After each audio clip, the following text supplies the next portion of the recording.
En el episodio de hoy vamos a explorar una de las técnicas más sugerentes que hay de comenzar una historia. Se trata de esas secuencias iniciales que te meten dentro de una fábula, un mito, un recuerdo simbólico antes de empezar con la trama. Es decir, antes de presentarnos a personajes, antes de que empiece la acción y tal, lo que hacen es instalarte ese tema, esas reglas del universo donde va a pasar la historia. Y además este tipo de apertura apertura no solamente te atrapa, sino que te da ciertas claves de toda la historia que te duran hasta el final. Bueno, yo soy David Esteban Cubero y este es el podcast Guiones y Guionistas.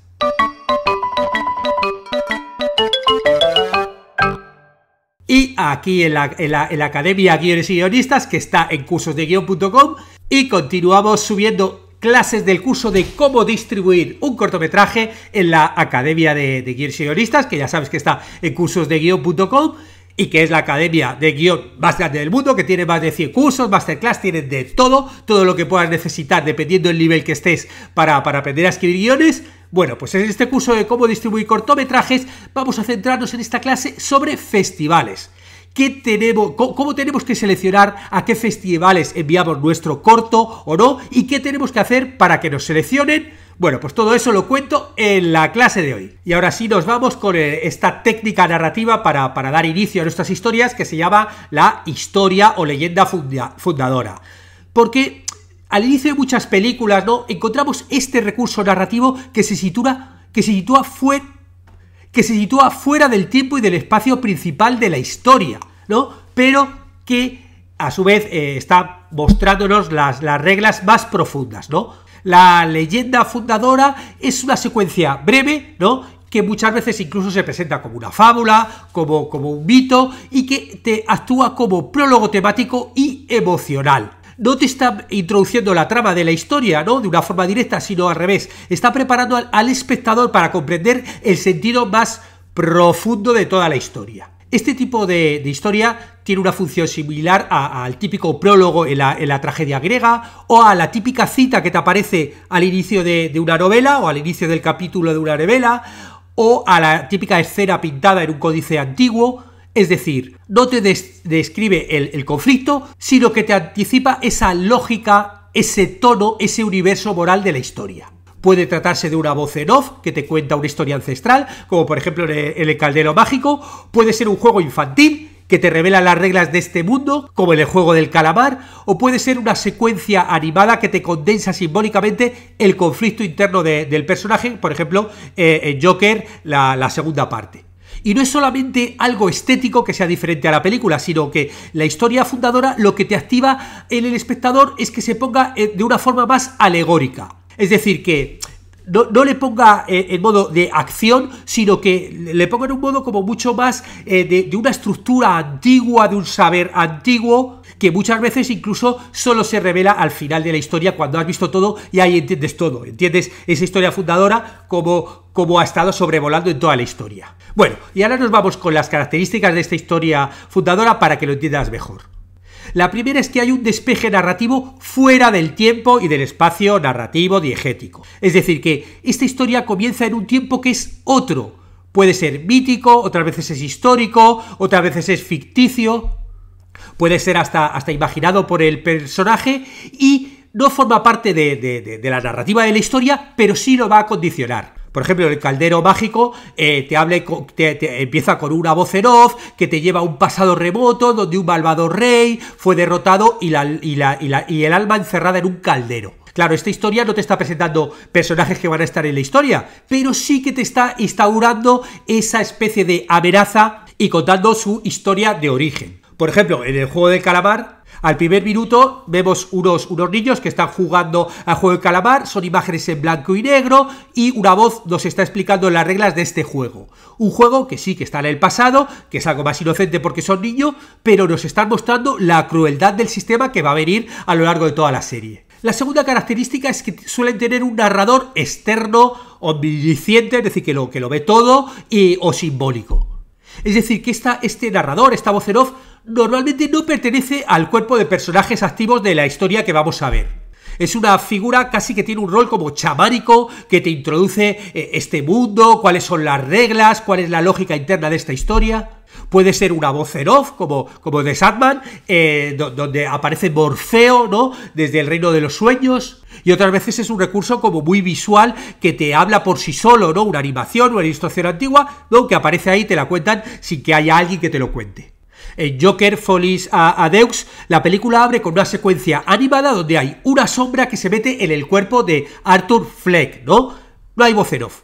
Pero el lenguaje visual aquí funciona como un narrador simbólico. Vemos cómo realmente el lado oscuro de este personaje se le mete dentro, algo que ya habíamos visto en la primera película de Joker. Y normalmente este narrador fundacional muchas veces es una autoridad narrativa que no se la discute, ¿no? Él está por encima de todo y te cuenta ese marco moral o filosófico. La tercera característica es la función metafórica o alegórica de estas historias, que normalmente no hay que entenderlas de forma literal, o sea, su valor es como metáfora de un conflicto emocional, social o psicológico que veremos cómo se va desplegando después a lo largo del relato. Son historias que lo que hacen es condensar ese problema, ese conflicto del personaje, y lo hacen, pues eso, en otros personajes que están a lo mejor en otro tiempo o en otra clave. En El laberinto del fauno, por ejemplo, hay una voz que nos cuenta la historia de una princesa que se escapó de un reino subterráneo, ¿no? Y ahí olvidó su identidad. Claro, esa historia no tiene una relación literal con Ofelia, con la protagonista, pero según va avanzando la historia vamos entendiendo que esta niña es esa princesa perdida, es decir, que esa fábula inicial no solamente era una introducción poética, sino que nos está mostrando cuál va a ser el arco dramático que va a vivir la protagonista. Claro, este recurso lo que nos ayuda es a presentar el tema central de la historia desde un plano abstracto, sin necesidad de que nosotros como guionistas tengamos que dar explicaciones directas o diálogos expositivos. La cuarta característica es la instalación de reglas y marco moral, porque muchas de las veces, como en los ejemplos que estamos viendo, lo que te hace esta secuencia inicial es establecer las reglas del juego del universo narrativo. Puede ser, por ejemplo, reglas mágicas, como en Harry Potter, que lo que te explican es qué es lo que hace un mago antes de conocer a Harry y de saber que él luego va a acabar estudiando para mago. Puede ser reglas sociales, ¿no? En los juegos de Eramble vemos cómo el Capitolio organiza ese sacrificio televisado, o reglas internas del personaje, como hemos visto el ejemplo de Joker 2, donde esa sombra representa ese trastorno de identidad de Arthur.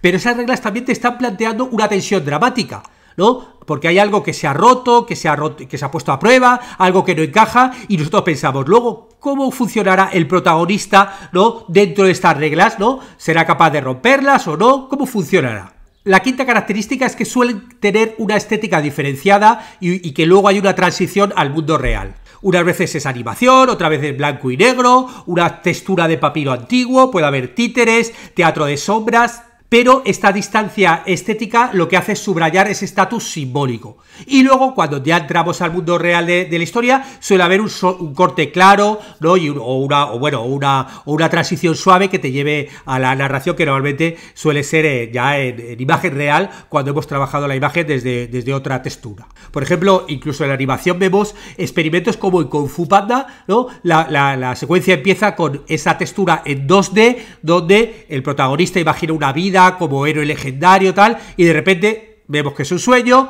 y que al despertar pasamos al universo 3D de la historia, y hay un contraste, ¿no? Entre esa imagen 2D y esa imagen 3D. La sexta característica es que suelen tener una duración breve, pero mucha densidad de significado, ¿no? Suelen durar entre 1 y 5 minutos, pero ahí te meten mucha narrativa y sobre todo mucho tema, ¿no? Mucho marco narrativo temático, y es como una versión mitológica del típico Previously On, ¿no? Que hay en las series, ¿no? Y que, bueno, pues ahí te van a condensar la historia, las reglas, el conflicto, el tema. Y esta brevedad realmente no es un límite, es una virtud, porque te obliga a esa síntesis poética donde cada palabra, cada imagen, cada sonido tiene valor.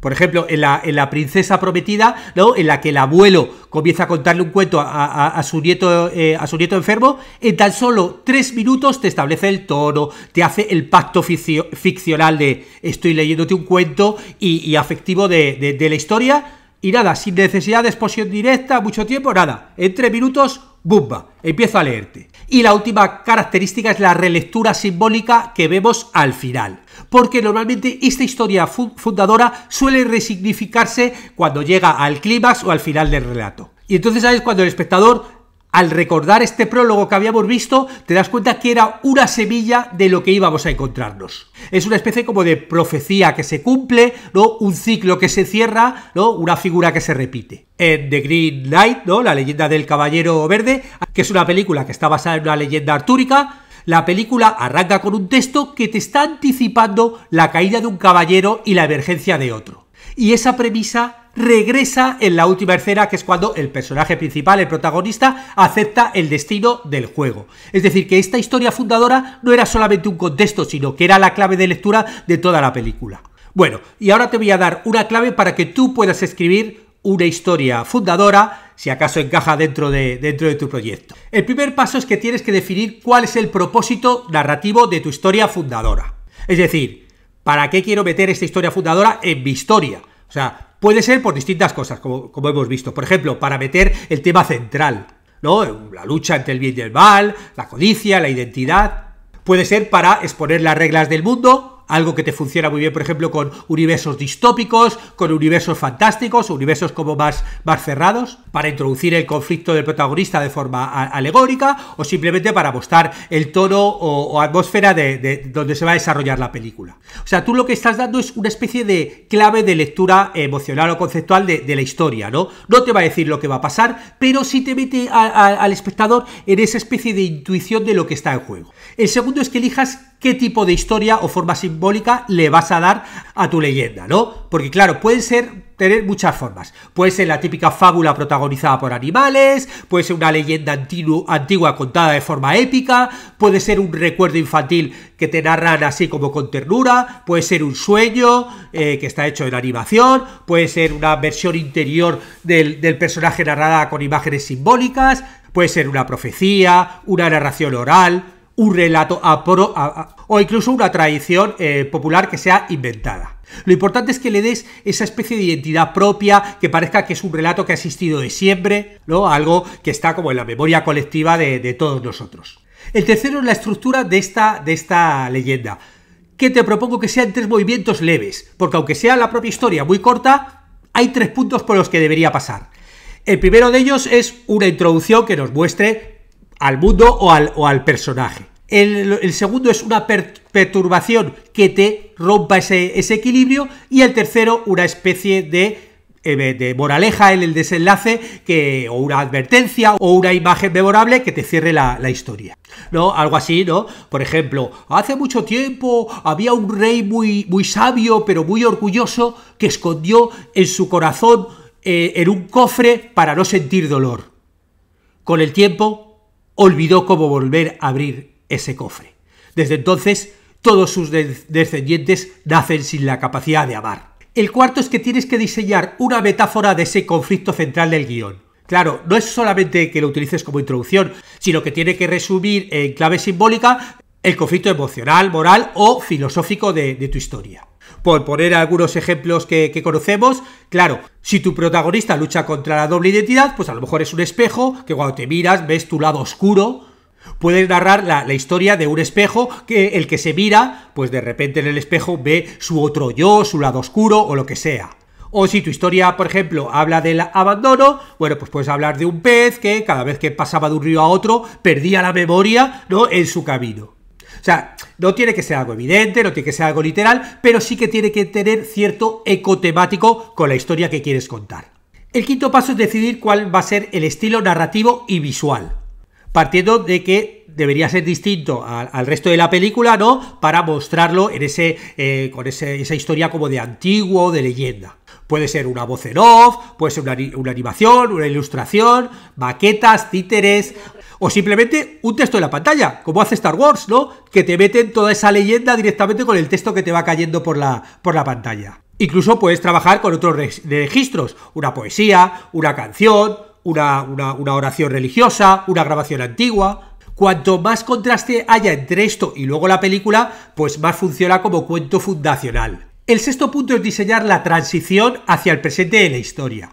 Y esta transición la puedes hacer de muchas formas. El típico encadenado que te conecta la última imagen del mito con el presente. El típico zoom que te revela que eso que estábamos viendo pues lo estaba leyendo alguien o estaba contando una historia.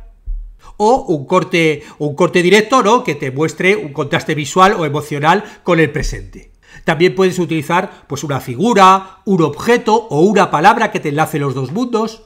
Claro, aquí lo esencial es que el espectador entienda que hemos pasado del mundo simbólico al real, pero que lo haga sin perder ese eco emocional que traía en el prólogo. Y el último punto, pero también muy importante, es reforzar este sentido al final de la película. Una buena historia fundadora tiene un valor añadido si al final podemos resignificarla en el desenlace, ¿no? Lo ideal, como te decía antes, es que cuando lleguemos al final entendamos que ya en el inicio estaba esa semillita que me ayuda a entender toda la historia. Y para eso pues puedes a lo mejor retomar un símbolo o una frase que se había dicho, una imagen que te enganche un poquito a cómo el personaje ha respondido o no a ese mito inicial. Claro, aquí lo ideal es que el espectador piense, claro, ya entiendo qué significaba esa historia que me contaron al principio, y convierta al prólogo en una especie de estructura de espejo con un inicio y un final que te acabe todo mucho más redondito. Si tienes más ejemplos de películas que empiece con una historia fundadora, nada, cuéntamelo en los comentarios. Hasta la semana que viene.